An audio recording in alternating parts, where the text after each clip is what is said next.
સુરતમાં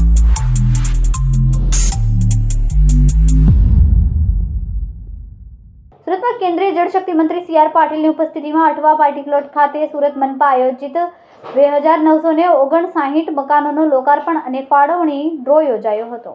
આ પ્રસંગે ખાલી રહેલા મકાનોના પણ લોકાર્પણની શરૂઆત થઈ હતી. જો કે આ દરમિયાન સી.આર. પાટીલે ઇન્દિરા આવાસ યોજનાના મકાનોને લઈને કોંગ્રેસ પર પ્રહાર કર્યા હતા. સી.આર. પાટીલે પોતાના સંબોધનમાં જણાવ્યું કે જે મકાન આપણને ઘણીવાર 5 થી 6 લાખમાં ઉપલબ્ધ થઈ જાય છે તે મકાનની બજાર કિંમત 30 થી 35 લાખથી પણ વધારે હોય છે. ખૂબ જ સારા વિસ્તારમાં મહાનગરપાલિકાએ પ્લાનિંગ કરીને સારા મકાનો આપ્યા છે. પીએમ મોદીના આવ્યા પછી લોકોની આ ઈચ્છા મારું પોતાનું મકાન હોવું જોઈએ તે પૂર્ણ કરવા માટે વડાપ્રધાન નરેન્દ્ર મોદીએ કમર કસીને તેના કારણે આપણને મકાન મળતા થયા છે. આ પ્રસંગે પાટીલે લાભાર્થીઓને શુભકામનાઓ પાઠવી હતી અને મારે ખાતરી આપવી છે કે લોકોને આ ડ્રોમાં મકાન ફાળવાયું નથી તેમને નિરાશ થવાની જરૂર નથી. સરકાર એ જોશે કે દરેકને સારા ગૃહની વ્યવસ્થા મળે.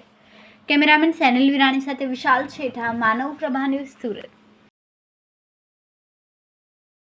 અમારા વિડિયોની નવી અપડેટ મેળવવા માટે સબસ્ક્રાઇબ કરો માનવ પ્રભા ન્યૂઝ ચેનલને. બેલ આઇકન ક્લિક કરો લેટેસ્ટ વિડિયો સૌથી પહેલા મેળવવા માટે.